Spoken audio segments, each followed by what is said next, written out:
we are launching or introducing the Business Innovation and Growth Program, or the Business Incubation and Growth Program. Okay.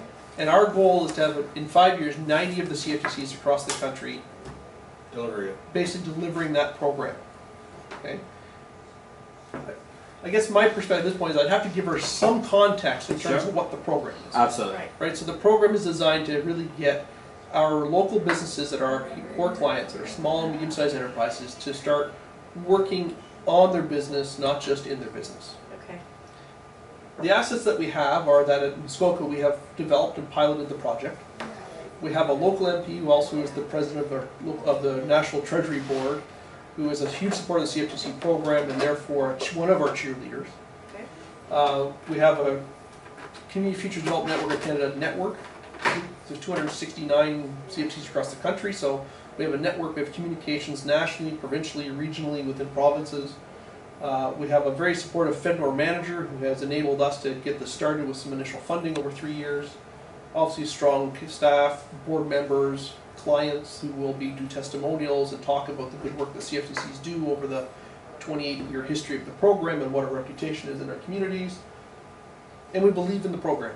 We see that it's a need from consultations with our clients, that there are needs of them beyond the financial dollars. How do we provide them with more non-financial resources to grow their businesses? Some of the things we're looking for: funding, sponsors, other supporters and cheerleaders for the program. We also have to demonstrate some consistent results, which we are just starting to get some results out of our program. And I guess the first question is, what do you think of it?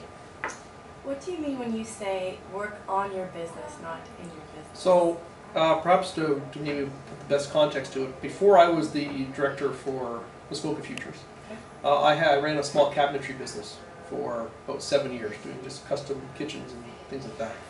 And what I found in my experience of being a business owner is that I liked to build things in the shop.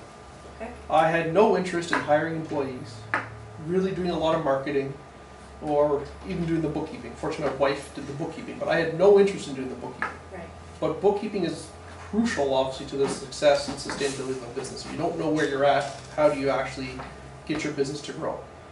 Personally, I realized that small business wasn't necessarily for me because I liked working in the shop. So the opportunity at Community Futures came up, and it just was a natural progression for me. But for a lot of people, they want to run the business, but they come into it for different reasons, because they're good at developing a product or providing a service, but they don't understand or know all the background or everything else you need to know in order to be successful in business. So we want them to understand the importance of the bookkeeping, not to necessarily become bookkeepers, but to understand that they have to know what their financial statements tell them, so they have to be able to understand what I say to people, find 5 key indicators in your financial statements. Other than that, rely on your bookkeeper and your accountant, but make sure that when you look at them, there's 5 things that jump off the page at you. Okay. So that is that educational piece or training of how to manage a business, not just create the product or provide the service. So this program will allow them to become more well-rounded business owners. Precisely. Okay. Yeah. Okay. What do you think? I think that's a good idea. What will be the impact? Will they be able to expand after they become more well-rounded? Our goal, obviously, within the mandate of the CFDC, is to see them grow, create jobs.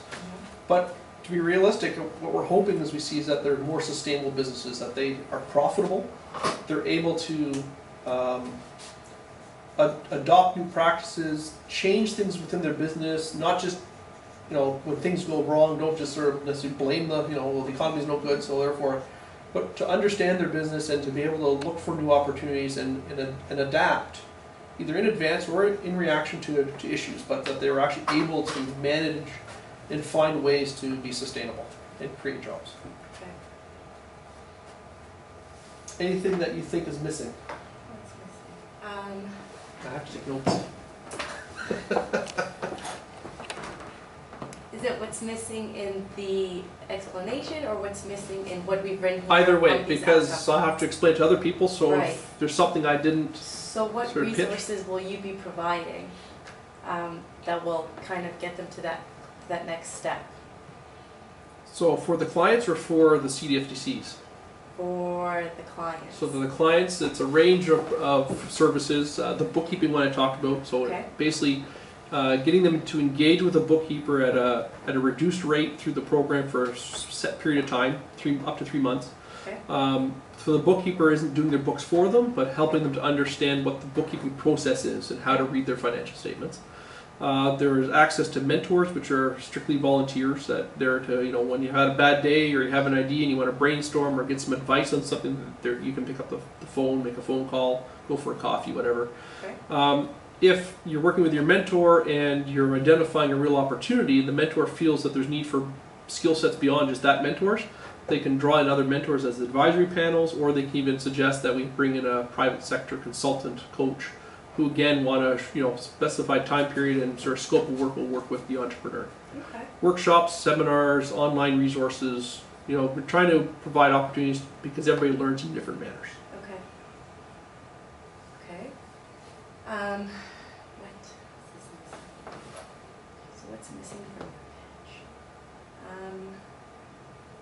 What we're trying to bring to the CFDCs is a template and a developed program that helps you speed up that development process. We've taken the time to go through and sort of develop a program, learn from it over the first hopefully 12 to 18 months, and then be able to provide you a template that you can really roll out, maybe with some sponsorship behind it from our sort of provincial or national level sponsors.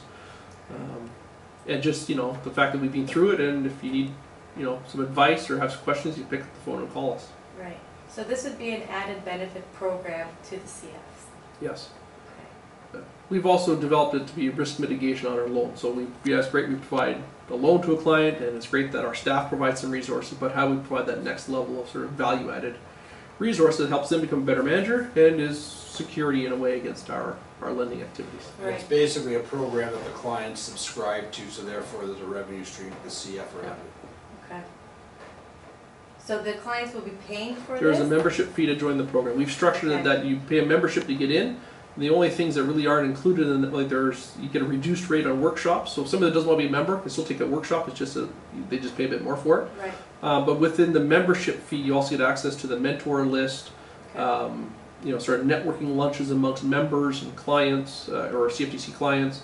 You get access to the coaches and the bookkeepers. There is additional fees for the actual work done by a coach or a bookkeeper, but Okay. you don't access the lists of those individuals unless you're a member of the program. What would that membership fee be? We are currently charging $200 for the first year, and the renewal is $150 in subsequent years. Okay, that's Workshops are reasonable. generally about $50 each. Okay. Reduced rate for members is around $40. Okay. It does vary a little bit from one workshop to another, but that's generally what the rate's going to be. Okay. That doesn't sound too extreme or anything. And we also offer a reduced rate to chamber members Okay. on the membership fee, so that if they are trying to make a decision of which one to join, we're trying to enable them to ensure that they join both, because they'll offer different You services. build a fee into your loan, don't you? And we're also going to build a fee into the loan. We're actually really just provide an additional loan to a client for the life of the loan that basically the membership is paid. It's amortized over the life of the loan. We will also then set benchmarks so that if they meet those certain milestones, we'll reduce the interest rate by 0.5%. Okay. So there's an incentive. So there's an incentive. So it's not just they have to participate, Right. but we will probably push some of our clients into it because we Okay. see that the real need for skill development. Sure. But we're going to try to give them that incentive as a cost savings down the road. Plus, they don't have to pay for it all up front. Okay. A Okay. lot of what we're trying to teach also is, of course, cash flow management for small businesses, right? Okay.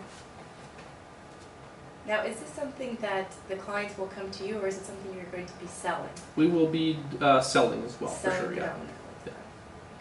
Okay. So we have a coordinator in place for our program who, yes, they work with the clients, but they're also out there. And I'm going to say somewhat indirect selling at first in terms of getting other organizations to be referring people to us and get them on board. But there's a sales component to it. Okay. Somebody comes in the door to an information session or a workshop, we want to try to sell them the overall program from a Right. member. Okay. Okay. So that's it for my questions. Am Okay. I on board? Do you want to play? I would say yes. Excellent. Then I guess I would follow up with you and actually really bring you a contract or Sure. something. Let me ask my Sell it to board you. members first, though. No, I'm kidding. Of course.